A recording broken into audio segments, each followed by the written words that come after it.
because it's a great education here in terms of real world nutrition. And sometimes what we think is healthy is not always optimal for fat loss.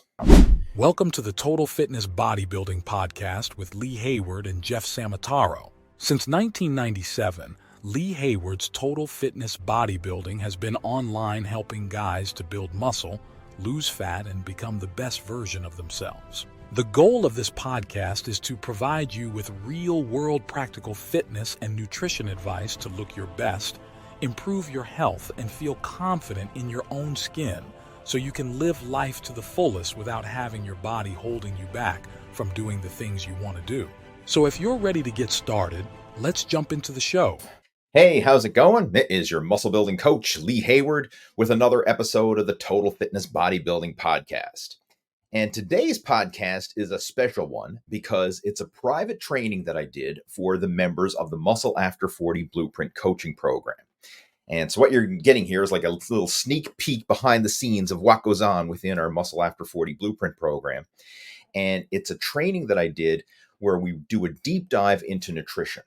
So if you're watching this on YouTube, you'll be able to follow along with my screen share. If you're listening to it on an audio platform, that's fine as well. But you'll want to take some notes with this one because this is some practical stuff that you can start implementing yourself. Because I'm sure as you go through today's podcast, you're going to be picking up some things that, hey, I'm making that mistake. I'm doing that as well. So hopefully you'll get some practical takeaways that you can start implementing yourself and to improve your eating habits and help improve your body composition, lose the gut, build lean muscle, improve your health and fitness, and feel better about yourself. So let's jump into the show. Hey, how's it going? It is your muscle building coach, Lee Hayward. And in today's video, I want to do a diet review for one of our newer coaching students, David. And this is going to be helpful for everyone who's going through the whole Muscle After 40 Blueprint program. And that's why I wanted to make this video and to share it to our group because it's a great education here in terms of real world nutrition. And sometimes what we think is healthy is not always optimal for fat loss, right? So I really want to just break it down. And one thing I want to share about David is he's been tracking his food intake through MyFitnessPal. So I have his eating logs here, and he has been making some progress. So first off, I want to give him credit where credit is due. He's been consistent with his workouts, consistent with getting in extra cardio. So, I mean, he's been making some solid progress there. He has been improving his eating habits because he admits that before coming on board with the program was basically eating for convenience. You know, a lot of fast food meals, a lot of just quick grab on the go type food without any real focus on nutritional quality. It was just meeting your hunger needs in the moment. Hey, run through the drive-through, grab something quick, heat something up at home, grab something quick, that type of thing without any real focus on his nutrition. So he's being more mindful with these eating habits, but there's still a lot of room for improvement. And there's some low-hanging fruit. Low-hanging fruit means of simple changes that we can make that's going to start to move the needle in the right direction in terms of fat loss progress. Because even though he's been following the program now for a couple weeks, following the workouts, improving his eating habits, the weight hasn't really changed. Now, I'm not too alarmed by that because he's only 2 weeks into the program. I mean, your body's not going to go from zero to hero in 2 weeks, right? It takes months and ultimately years to make a physique transformation, but we want to start seeing some measurable progress in the right direction. And there has been progress. He's getting more stronger in the gym. He's feeling more strength and energy. But of course, as anyone who is overweight, their main objective, their main focus is that number on the scale. And if that number on the scale isn't moving, even if there's progress in other areas, they still feel like a failure. And I want you to kind of rewire things and realize that you can build muscle and lose fat simultaneously and achieve a body recomposition and not have a scale number change. Like, let's just say you added a pound of lean mass, you dropped a pound of body fat. The scale doesn't reflect that, but it's an improvement in terms of body composition. And in the initial phases, especially once you start working out and you start eating better, very often that happens. You may actually gain a pound or two of lean mass while simultaneously dropping a pound or two of body fat mass, and the scale may stay the same. Now, you should feel better in terms of like, hey, I got a bit more pep in my step, I feel a bit more energetic, a bit more stronger. Those are all positive signs. So when we're tracking progress, First off, I want you to look at all the different measures, not just the scale, because the scale doesn't tell you about your health, right? Like you could have weight loss on the scale and not be healthy weight loss. I mean, if you know anybody who's going through cancer treatment, they have weight loss, but it ain't healthy weight loss, right? So I just want to put things in perspective. It's the bigger picture. I would much rather you be stronger and healthier and more energetic and more mobile and all these things versus just dropping weight on the scale. And another thing, sometimes when people do go on a crash diet and drop weight quickly on the scale, they feel weaker. They feel low energy. They feel irritable. Like it's not an enjoyable way to live. So there's a much bigger picture out there than just weight on the scale. But with that being said, I understand weight on the scale is still important. I'm not saying it's not, but we want to do so in a healthy and sustainable way. And again, there is some room for improvement here. So I'm just going to share my screen here for you because I have some slides or some images of David's eating from his MyFitnessPal here. Okay, this should be coming up on the screen. Hopefully it is. So right here, this was the last 5 days of eating. All right, so let's just do a quick review. So this was Wednesday. Breakfast, skinless chicken thigh, liquid water enhancer, strawberry, so flavored water, basically. So that's 0 calories. So we had chicken and water. Not bad, but not ideal. I mean, obviously, there's some good protein there. Not a ton of protein. In this case, there's 19 grams of protein in this chicken thigh. Ideally, when you're shooting for protein for a meal, a good number to shoot for is about 40 to 50 grams of protein per meal, right? Especially if your daily target is 200 or more. Like, and in David's case, I have his daily target as his ideal protein to shoot for is 230 grams of protein per day. So, in order to meet that, you should strive to get at least 40 to 50 grams of protein per meal. That's a good benchmark, right? If you're hitting that 40 to 50 grams of protein 5 times a day, you're going to be within your targets for protein intake. So, you got to break it down meal by meal. So, we really need to double up on the protein here for the breakfast meal. And of course, there's no vegetables, there's no carbohydrates, there's no other source of nutrients. So it's not bad, but there's room for improvement. If I were to fix this, I would probably have that chicken. If you want, you could do like an egg white omelet with some veggies chopped up. You know, like if you could have some peppers or spinach or whatever chopped up into an omelet, something along those lines. That would be a great way. Fruit is another great option for breakfast as well. If you like apples, oranges, pears, bananas, melons, whatever, you could have some fruit with breakfast. Very often, that's what I like to do, have protein and fruit with breakfast. And you could also have some carbohydrates to go along with it, whether that's some whole grain bread, some oatmeal, something along those lines. But try and always think of protein, carbs, and veggies or fruit with every meal. Protein and veggies or fruit and some complex carbohydrates. I always think of having that well balanced nutrition instead of just this one sided, hey, I'm having a protein only meal or a carb only meal or a fat only meal. Always try and think of well balanced nutrition. And not only is that going to nourish you better, but it's going to be more satiating and give you more energy and just make you feel better all around. All right, for lunch, we have a Wendy's apple pecan salad, one bowl. Now, when you're getting salads at restaurants, I mean, obviously it still is a good option, but you got to be careful because a lot of restaurants really pile a lot of fat into their salads, and that's the case with this one right here. There's 24 grams of fat in that particular salad, all right, which is a bit on the high side. 29 grams of protein in there, which is pretty good. That's decent. So in that particular meal, he did get his 50 grams of protein. So that's check. That's a win right there. But again, this salad is a little high in fat. One little tip when you're getting salads from restaurants: get the dressing on the side and use it sparingly. Like a lot of times, you could probably get away with probably half the salad dressing that they give you, and still have an enjoyable salad. Because sometimes if they make the salad at the restaurant, they drown it in dressing a lot of times. If you use the full packet of dressing, sometimes it's just overkill. It's too much. You could probably use a half or three or two thirds and still get the same eating satiation from that salad. And you just drastically slash down the fat and the calories from it as well. He also had a Quest bar with that meal as well. So that's fine. You get your protein, your veggies there. That's good. But again, if possible, try and trim down the fat there. But overall, lunch is a good meal. Dinner, we've got brisket, pulled pork, skinless chicken. So lots of different protein sources there.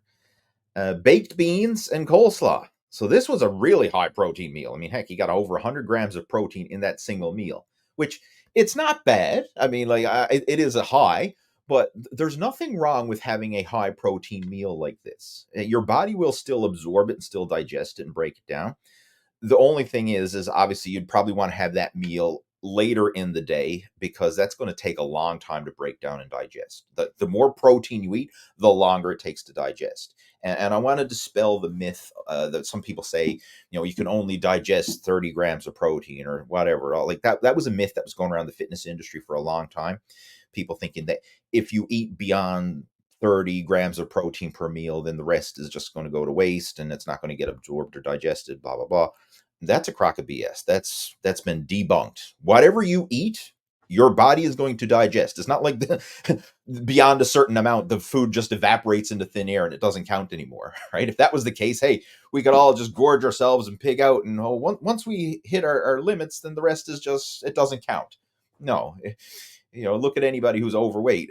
It all counts, right? If whatever you eat gets absorbed some way, some shape, some form. So you can have high protein meals like this. I mean, I wouldn't recommend it as a regular thing. I would try and stay within that 50 grams spaced out frequently versus, boatloading 100 grams in a single meal. But if you do it from time to time, it's not a bad thing. The only problem here is that's going to take several hours to digest, and you're probably not going to feel like doing a lot of physical activity with 100 grams of protein sitting in your belly afterwards. Like you're probably just going to want to rest and digest for several hours after that meal, and it's going to take that long for it to break down. But again, overall dinner, there's nothing really wrong with that. The only thing is obviously with that high protein, it's also a high fat, 67 grams of fat there with that meal as well. So that's one of the key things that I want to point out here with David's eating is there's the reason he's struggling to lose fat is because he's eating too much fat, way too high of fat. So just point that out. For an evening snack, he had a protein bar, some shrimp. It's a good lean source of protein and a little bit of cocktail sauce with it. So again, not dinner, evening snack. That's a fine snack, right? I mean, you could try and add in some vegetables or some fruit or something like that with it. I always try and balance out protein and veggies with every meal whenever possible. Now, I know it's not always possible, but I try to do it as often as I can, as often as is practical, because protein is naturally acidic. Vegetables are naturally alkaline. And when you have protein and veggies combined, you help to balance out that acid alkaline and it helps to improve the digestion. And it's just a really good combination for overall gut health and health and wellness in general and satiation. Like protein and veggies are two of the most filling foods that you can eat. So if you're filling up your belly on protein and veggies with each meal, it's very hard to overeat to the point where you're consuming a calorie excess. You can basically eat protein and veggies and stuff yourself and still keep the calories in check. So again, that was Wednesday. Overall, decent day. I mean, there's some room for improvement, but that was a pretty good day. On Tuesday, we started off with a McDonald's bacon, egg, and cheese bagel, a hash brown, and a can of Coke. All right. I don't really need to say much about that, but not the best breakfast. That's not the breakfast of champions. I'm just going to say that. So as far as our macros goes, 31 grams of protein, which is not bad. It's still on the low side. A whopping 41 grams of fat, right? That's a lot of fat. There's more fat grams than protein grams. And when you factor in the calorie density, because protein has 4 calories per gram, fat has 9 calories per gram, you are getting way more than twice your calories, twice the amount of fat calories than you are protein calories, right? This is way too high in fat versus protein. And this is not a fat burning meal. This is a fat storing meal. The carbohydrates, a lot of carbs here too, 105 grams of carbs. And a lot of that is coming from that can of Coke. Coke. And this is something I want to just address right off the bat. If you're trying to lose body fat, sugary sodas and sugary drinks should be the number one thing that you eliminate from your diet. At least swap it out for the sugar-free diet version. And when it comes to soda, you can get Diet Coke or Coke Zero or whatever variation, a sugar-free Coke. Same with all the different drinks. Like if you like drinking sports drinks like Gatorade or Kool-Aid or any of these flavored drinks, you can get sugar-free options these days. So if you're normally drinking the sugar drinks, just swap for the sugar-free option instead. That will instantly save you a ton of sugar, save you a ton of calories, and it's such an easy swap. I mean, you're not even giving up the drink, you're just making a better choice. David could have easily slashed 33 grams of sugar from that meal by having a Diet Coke versus a regular Coke. So that's an easy swap right there. And I'm going to address this too. A lot of people, when I say this, they say, well, I don't like the taste of the sugar free option. And I say, well, like, do you like being fat? What do you like more? Do you like being fat more, or do you like making a drink swap more? Like, learn to like the artificial sweeteners, and or if you're not willing to make that switch, then just drink plain old water. Like if that's more satisfying, then do that. But you got to get that sugary sodas and those sugar drinks out of your diet. If you want to lose fat, that is like the number one low hanging fruit right there. I mean, that is one of the root causes of obesity in the world today is sugary drinks, because there's zero eating satisfaction comes from them. It's just pure empty calories. It's just spiking your blood sugar. That's what's causing diabetes. And because that sugar spikes your insulin levels, it gets stored as body fat. I mean, it's just a disaster right there. So you got to cut that out. That right there is a big red X on that meal right there. I mean, that's worse than the hash brown and the bacon, egg, and cheese bagel, right? I mean, we could make the bacon and egg cheese bagel work, but the sugary soda, no, that would have to go. All right, what else we got there? Lunch. We have romaine lettuce, skinless chicken, chopped bacon, mozzarella, and ranch dressing. Okay, so it looks like a chicken salad, basically. Overall, not bad. I mean, you could argue the bacon and the cheese. All right, I mean that's high fat right there. I mean, if you want to trim down the calories, trim down the fat, we could certainly either get rid of it or go for lower fat options. Like you can get fat free cheese options, still give you the cheesy taste with a lot less fat and a lot less calories. Bacon, same thing again. That's just high in fat right there.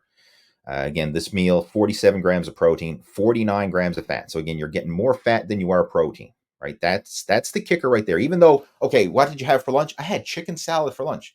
That's a high fat meal. Like that's not a fat burning meal. That's still a fat storing meal. So we got to find ways to reduce that fat intake down lower, at least lower than your protein intake. Like you got to get more protein than you are fat throughout your day.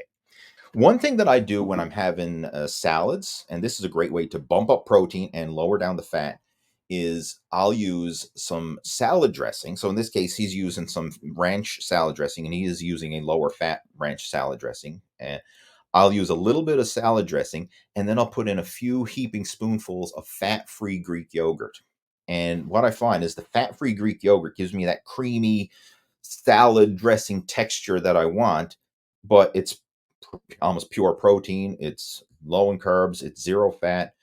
So it's a great way to bump up the protein and drastically cut down on the fat and calories that you consume, but you still get that creamy texture that you want for your salads. And then adding in a little bit of the salad dressing gives it that salad dressing flavor. I mean, if you want more flavor, you could add in some dry spices with it, like garlic and herb or salt and pepper or whatever you fancy as far as dry spices. Like that's kind of like a free for all. You can put that in there and just season your food to taste, because trace amounts of calories in dry spices. But that's a great little hack right there, the Greek yogurt salad hack. And I have that every single day. At least once a day, I'll have a big, large garden salad with a little bit of salad dressing, but a lot of Greek yogurt, and then mix it up, and it has this nice creamy salad taste, but it's very low in fat, and it's high in protein as well. So that's a great little way there where you could slash down your fat a bit and bump up the protein a bit with your salads. With dinner, we had sushi. So there was a California sushi roll, there was a tiger roll. So we're getting 23 grams of protein, 19 grams of fat, and 100 grams of carbs. So again, way high on the carbs and low on the protein and still high on the fat, right? Like sushi to me, even though like okay, it's rice, it's fish, it's healthy stuff.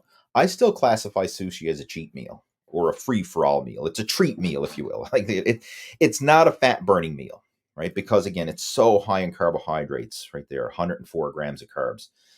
That's not an ideal fat burning meal, right? I would much rather you have, if like if you went for sashimi, just having the fish, maybe instead of having two rolls, maybe you have one roll and one side of sashimi, which is just the fish alone.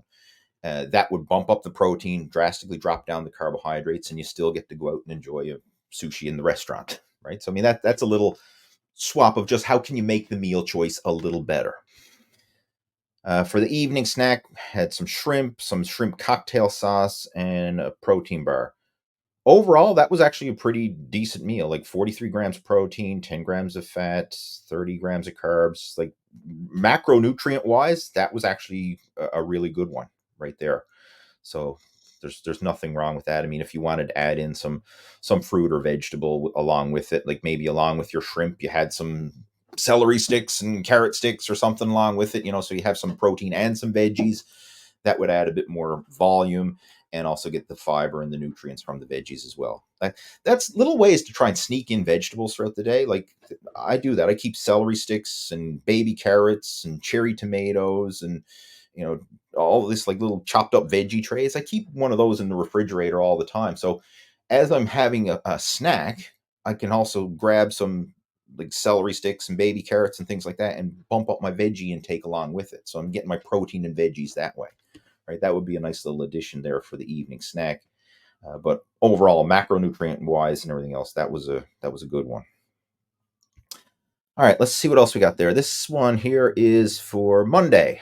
We started off with a protein shake, low carb protein powder, water enhancer, and chicken. So basically, I had a protein shake and some chicken. So this one was a high protein meal, 43 grams of protein, low in fat, 13 grams, and very low in carbs as well. Just 7 grams of carbs that came from the protein, 2 scoops of protein powder.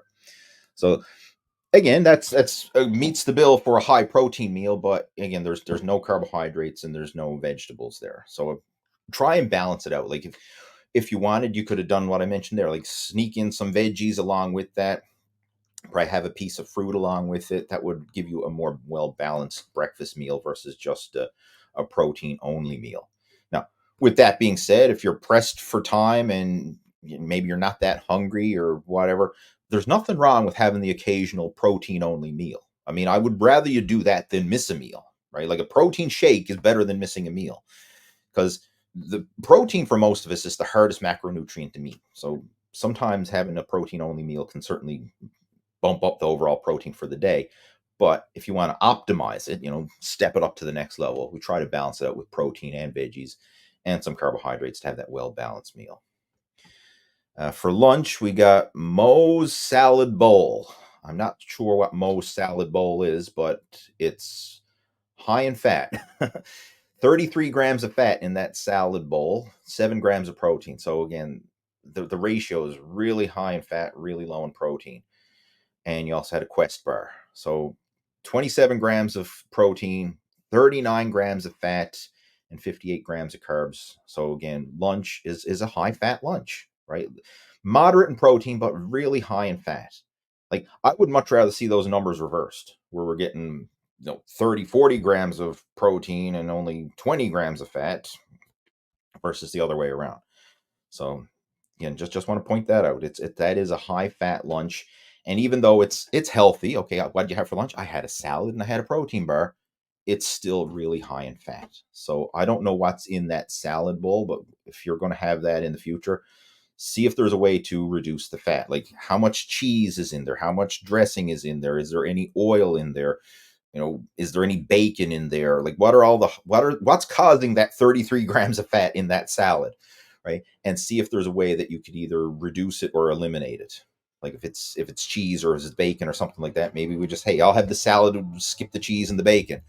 Or if it's drowned in dressing or oil or whatever, hey, let's go light on the dressing and oil, have it on the side and just use it sparingly. But see if there's a way to trim that down a little bit. Okay, dinner we got Members Mark Southwest Chopped Salad Kit. Okay, so we have a salad kit, skinless chicken, a Quest bar. So again, not bad. It's a salad and chicken. So again, that's a healthy choices. As far as the protein goes, we're getting 67 grams of protein with dinner, which is a very high. That's good. Fat is still quite high. There's 59 grams of fat with that meal. Like, that's a lot of fat for a single meal, right? 30 grams of it's coming from that salad, 20 grams is coming from the chicken, and of course, 9 grams coming from that protein bar. So it's still too high from a fat burning point of view. Carbs are quite low because, again, it's chicken and salad and the protein bar. So the protein and carbs are good, but the fat is really high. So I would do the same thing here with this one. I'd look at that salad kit and see where can we trim down the fat in that salad, like whether it's the dressing or whatever. Maybe using that Greek yogurt hack that I mentioned, like a little tiny bit of salad dressing along with the Greek yogurt, to drastically cut down the fat. But this is the biggest drawback, and this is the reason why you're not losing fat, is because the fat intake is so high. And fat is the easiest macronutrient to store as fat. Like, it doesn't take a lot for your body to take fat and store it as body fat. As far as macronutrients go, protein is the hardest one to get converted to body fat. So, like, if you were to overeat protein, it's less likely that that protein would get stored as body fat versus if you overeat carbohydrates versus if you overeat fat. Fat is the easiest one. Like, it only takes about 2% of the calories consumed from fat to digest it and store it. Carbohydrates, somewhere around 10%. Protein is up in the 25% range, depending on the source. Like, if it's meat, chicken, things like that, it's going to take more calories to break down and digest. If it's a protein supplement, which is already easier to digest, it's going to take less. But on average, about 25% of the calories you consume from protein are used just in the digestion and utilization of that protein. So to put things into perspective, if you eat 100 calories of protein, 25 of those calories are just in digesting it. Whereas if you eat 100 calories of fat, 98 calories are being absorbed and only 2 calories are being used to digest it. So it's very easy for your body to take dietary fat and store it as body fat. And so that's why the whole calories in, calories out equation doesn't really add up here, because if you're eating, say, 2,500 calories a day, but it's a high protein diet versus a low protein diet, they could have two totally different effects on your body and two totally different effects on your body composition in terms of muscle gain and fat loss. So you will build more muscle and lose more body fat if you eat more protein. That's why bodybuilders have a high protein diets, and they're the most muscular and the leanest individuals in the world, right? There's a reason for this. All right, moving on. Snacks. What do we have here? We had, for the evening snack, we had a Mission Zero net carb wrap. Um, okay, so it was a low carb wrap, skinless chicken, some mayonnaise, and a protein bar. So overall, that's pretty good. I mean, we got 37 grams of protein, 31 grams of fat. Where are we getting that fat from? The mayonnaise. Yeah, mayonnaise is quite high in fat. I mean, it's it's virtually, and when we're looking at the macros here, it's all fat. And the protein bar as well. There's a little bit of fat there, and the chicken. So you want to be careful when you're adding condiments to your food. Mayonnaise, butter, oils, cheese, all this stuff very high in fat, and that can make or break, a fat burning meal. Like, that could make this a fat burning meal or a fat loss meal just based on the amount of fat. And certain things that you can look into, obviously you can go with a lower fat mayonnaise. You could also try swapping out Greek yogurt. Like, I do that a lot of times. Instead of using sour cream or mayo or whatever, I'll literally use fat-free Greek yogurt. Now, I know it doesn't taste exactly the same, but it still has that creamy texture, and it's good enough. It's a healthier swap, and I'm willing to sacrifice a little bit of taste for better health and better body composition. Other things you can look into as well: mustard. Mustard is virtually trace amounts of calories, very low in fat, very low in sugar. So, I mean, if you like that, that's a good one. Salsa, another great condiment, very low in calories, very low in fats. You can basically use as much as you like with that. Soy sauce, I know it's high in sodium, but very low in calories, fat free. What are some other ones? Vinegar, another good condiment, and you can also get some zero calorie, or not zero calorie, but zero sugar, I should say, and zero fat sauces. Like, Walden Farms makes some. Um, G. Hughes makes a nice sugar-free barbecue sauce. You just got to really look at the labels. Now, you are going to pay more for these. You know, the sugar-free and the sugar-free and fat-free options are probably going to be twice the price as the regular store-bought mayonnaise and barbecue sauce or whatever off the shelf.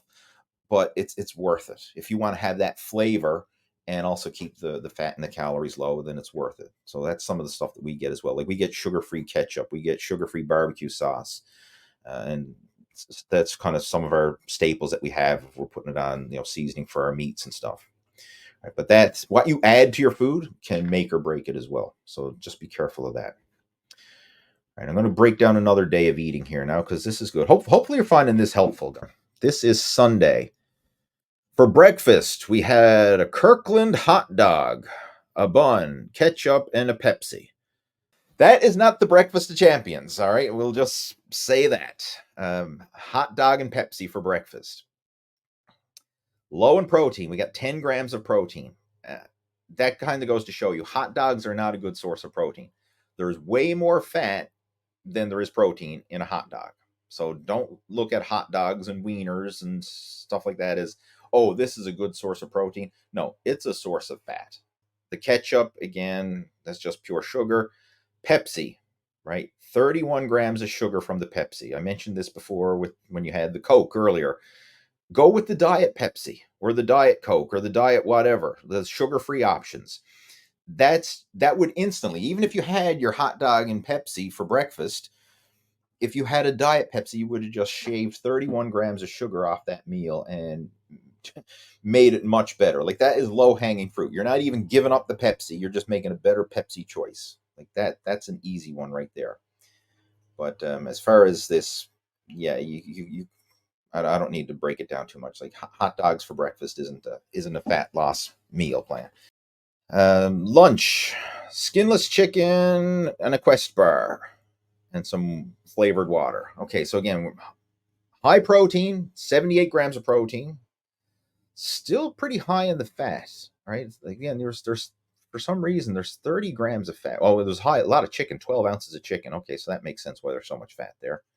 And again, very low in carbohydrates. It's just carbs from the protein bar. So again, it's basically a very high protein meal. If we wanted to optimize that meal, I would probably add in some vegetables in there, to try and balance it out. But overall, I mean, it's not a bad meal from a fat burning point of view, but it could be better by adding in some more veggies and adding in some complex carbohydrates there just to help sustain your energy and your blood sugar. And that's another thing. Like I recommend keeping your carbohydrates at a moderate level. Like a lot of people have this, they're carbophobes. They think, well, I got to cut my carbs, cut my carbs. I would much rather you cut your fat down because fat is more than twice as calorie dense as carbohydrates. But when you have adequate carbs, and I mean good carbs, not carbs from a can of Coke or a can of Pepsi, but I'm talking like potatoes, sweet potatoes, rice, oatmeal, whole grain breads, like good quality, wholesome, complex carbohydrates. They're slow burning, slow releasing carbohydrates, and they help to stabilize your energy levels. They give you more glycogen, so you feel stronger in the gym and you got more energy. You'll get a better muscle pump. And it also helps to allow your body to utilize the protein you're eating for building and repairing muscle tissue. Because if you eat a very low carb diet, your body actually starts to break down some of the protein you're eating and convert it into glucose to use for carbohydrates. Because your brain needs carbohydrates to run on. In fact, your brain is one of the biggest users of carbohydrates. That's why when you go on a low carb diet, you feel like brain fog and you can't think straight because your brain runs on glucose. If you don't have any carbs in your system or very low carbs in your system, very often you're like, just feel stupid. So you want to have adequate carbs. And that's why I'm such a big advocate of a well-balanced diet and not just going on these like, hey, I got to go zero carb. I got to do this. I got to go whatever. No, we want well balanced, like a third of your calories from protein, a third of your calories from carb, and a third of your calories from fat. And when we're looking at a third of the calories, I'm not talking a third of the portions because protein has 4 calories per gram. Carbs have 4 calories per gram. Fat has 9 calories per gram. So you need less than half the portion size of fat.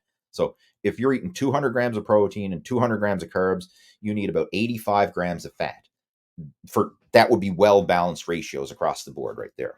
So again, the biggest kicker here with David's eating plan is it's just way too high in fat. As we're seeing, like a lot of these meals are very high fat meals. Dinner. Let's go through here. Chicken, low carb wrap, mayonnaise, and a protein bar. Okay, so we're getting 56 grams of protein. That's good.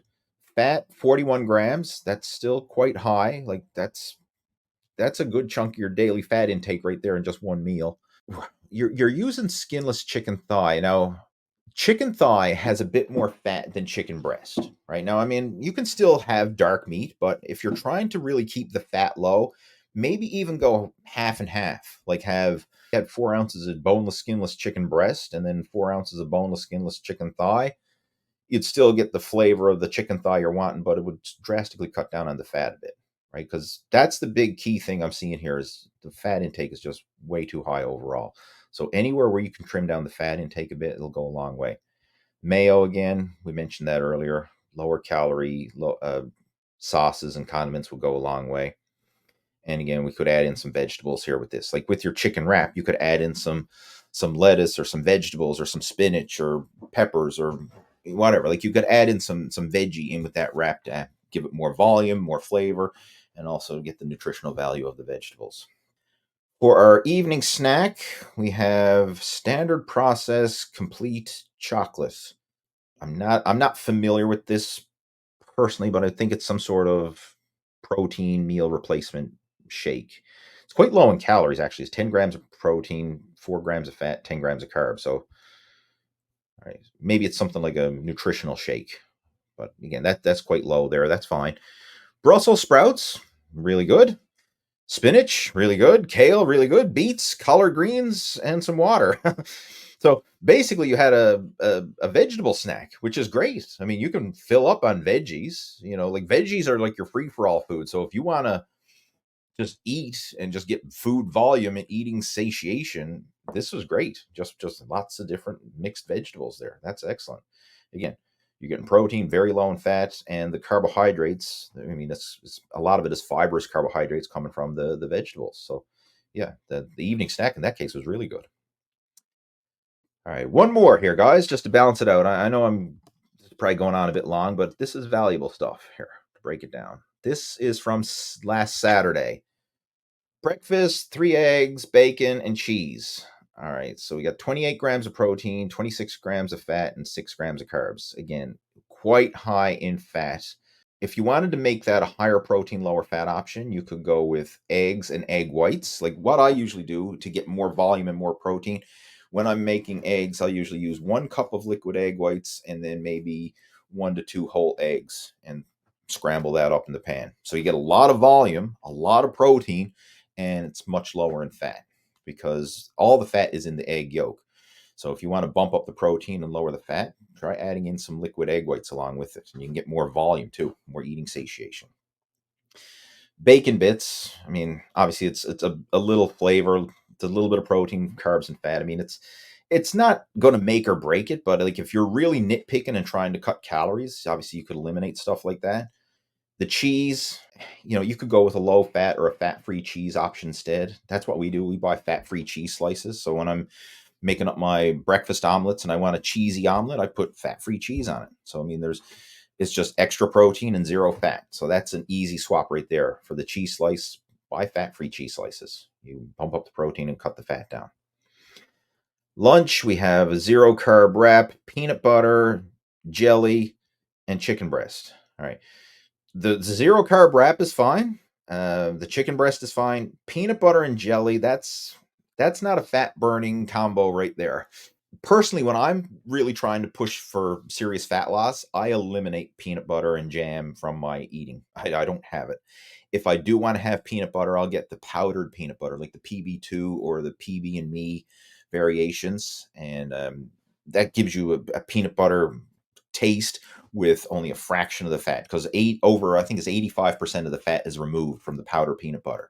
So it gives you that peanut butter taste without all the extra fat. So that's a good alternative. If you do like peanut butter, you can use the PB2 or PB and me.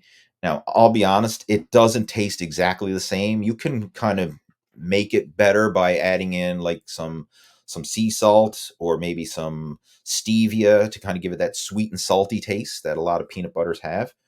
That will help to enhance the flavor a little bit and keeps the calories and the fat low. But it's a nice, healthier alternative, and that's what I'll use if I'm trying to maximize fat loss, but I still want to enjoy a little bit of peanut butter. When it comes to jam, that's or jelly, that's just pure sugar. As you can see here, 39 grams of sugar just from the jelly. Uh, so if you eliminated that, that's a lot of sugar. 39 grams of sugar, right? That is a lot, right? And that right there, that just cancel that out from it being a fat burning meal to a fat storing meal. The simple addition of the jelly. Now I know you can probably get some low sugar options, some sugar free options. You got to really shop around and look at the labels, because if you get a jelly that's made with artificial sweeteners, it could be a very low carb one, all right, and could probably fit the bill for giving you that jelly taste that you want with only a fraction of the sugar, right? So you got to be careful there. That's what blew that lunch meal right there. The PB and jelly. All right, dinner. Oh boy, this is a big one. Obviously, you went out to Red Lobster, so we had a Caesar salad, cheddar bay biscuits, grilled shrimp skewers, shrimp scampi, shrimp linguine alfredo. Like dinner alone was over 1,900 calories. Like that's almost a day's worth of calories in one meal. 82 grams of protein, lots of protein, 105 grams of fat. So you actually got more than your whole daily intake of fat in that one meal right there, and 158 grams of carbs. So yeah, that's a big freaking meal. I mean, that's almost 2,000 calories in a single meal. So we don't need to go into much detail there. Like, well, that's not a fat burning meal. Now, if you want to do that occasionally, like, okay, yeah, I understand it. Like, we all like to go out and live a little and eat, but this should be like very rare, right? Especially a meal of that size. Like, you probably could have went out and enjoyed a meal at Red Lobster with a lot smaller portions. Like, I don't know if you needed to have the salad and the 3 servings of the biscuits and the skewers and the shrimp scampi and the alfredo. Like, maybe you could have had the salad and the shrimp linguine. Like that would have been a maybe adequate food and still enjoy an evening out. That's one of the things I want to like when you're out to restaurants. Try and get comfortable eating smaller portions and look for ways to cut out needless calories, like appetizers. Instead of ordering an appetizer, just order your main dish, because a lot of times the appetizers are just empty, fattening calories that you really don't need. And is it really adding to the meal or to the experience? It's certainly adding to your waistline, right? But is it adding to the experience and to the enjoyment of the meal? Probably not, right? So if you can skip the appetizer and just have your main course, you just greatly slashed the calories and made it a healthier, better than it was before option. Another thing too, when you're at restaurants and if the waiter brings out a bread basket or chips, like if you go to a Mexican restaurant, they usually bring out like chips and salsa and stuff like that. Or if you're at another like an Italian restaurant or something, they usually bring out the breadsticks and the butter and stuff like that. Just say, no thanks. I appreciate it, but no thanks. You can take that away. And you just saved yourself several hundred empty calories and not really a lot of eating satisfaction, because most people just eat that stuff because it's there. It's not like they went into the restaurant craving breadsticks and chips and salsa. They went in there craving the main course that they're going to order. But then when they put that stuff in front of you, you just start picking on it mindlessly because it's there. And you just added several hundred empty calories to your meal. And of course, several hundred empty calories is adds to the waistline. I mean, like that could be a pound a week right there, a pound of body fat just from the stupid old bread basket on the table. So try and find ways where you can trim down your meals and still get maximum enjoyment. And it's always like that balance act. Like, how can I get maximum eating satiation and maximum enjoyment while still meeting my fitness goals? All right. And then moving on now for the last one here, we have the snacks. We had a zero carb wrap, or a zero net carb wrap, peanut butter and jelly again. All right, we already covered that. Peanut butter and jelly is not the ideal fat burning food. All right, I know it tastes good. I mean, I love peanut butter and jelly as much as the next person, but when I'm training for fat loss and I'm really trying to push the limit there, that's one of the things that gets eliminated from my eating. I broke down some of the numbers here.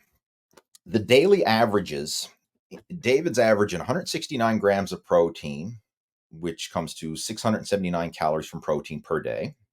He's averaging 178 grams of carbs, so that's 712 calories from carbs per day, and a whopping 130 grams of fat, which is 1,770 calories from fat. So he's eating a high-fat diet, and this is why he's struggling to lose weight. We need to get that down. This is the numbers he's currently eating, and these are the numbers I want him to eat. I want him to eat 230 protein, 260 carbs, and 90 fat, right? So you can see the difference, right? We're way under on the protein, we're way under on the carbs, and we're way over on the fat. So even if the calories balanced out, the differences here on the metabolism are totally different because it's not calories in, calories out. Because again, protein has a different effect on the metabolism. Protein is less likely to get stored as fat and is more likely to get utilized for building muscle tissue. Protein increases your metabolism. It's more thermogenic. So you'll actually burn more calories eating higher protein than you will any other macronutrient. So if he was getting the same calories, but with these ratios down here, he would be in a more anabolic state, a more fat burning state. So it's not just calories in, calories out. It's the macronutrients, is what are those calories coming from. So the big one we need to focus on, we need to get that protein up, at least 200 plus grams per day, right? That's what we need to strive for. And that fat, we got to get that fat down at least less than 100 grams a day. So David, your next action steps moving forward, 200 grams of protein per day and less than 100 grams of fat per day. If you make those two changes right there, you're going to be on the right track to burning body fat and seeing the scale moving in a positive direction. And this right here is why you're struggling to lose weight. Even though you're eating better, you're making better choices, you're eating more vegetables, less trips to McDonald's, all that stuff. That's all positive. I mean, kudos to you for doing that. But now this is the next level we need to focus on, is really dialing in those numbers. And if you do that, along with staying consistent with the workouts, staying consistent with your walking and your cardio activities, your body has no choice but to start to improve, right? It's just a matter of getting all these pieces in place and then trusting the process and letting it work for you. Well, I hope you enjoyed today's episode of the Total Fitness Bodybuilding Podcast. And if you did, please give it a thumbs up, subscribe to the podcast, and if you know someone who could benefit from today's episode, please feel free to share it with them. And if you would like some help with your own fitness goals, maybe it's building muscle, losing fat, improving your health, getting in your best shape, if you would like some help with that, then feel free to reach out to me. I have my contact information down in the show notes below, and you can book in for a free one-on-one strategy session coaching call with me, and we can discuss a realistic action plan that's right for you. And if I feel that you're a good fit, I may invite you to come on board and join our VIP coaching program. And if it's not a good fit and I feel that I'm not the right person to help you, then I'm not going to give you hype or BS, but I will point you in the right direction to somebody who can help you. I mean, I've got a large network of people in the fitness industry, so if I don't feel that you're a good fit for our coaching program or that I can help you, I'll be able to point you in the right direction to somebody who can. So either way, at the end of your free strategy session coaching call, you'll walk away with better insights on what you need to do next in order to reach your health and fitness goals. So that clues it up for today's episode, and we'll be back again next Tuesday at 11 a.m. Eastern Time with another episode of the Total Fitness Bodybuilding Podcast. Take care. Over and out.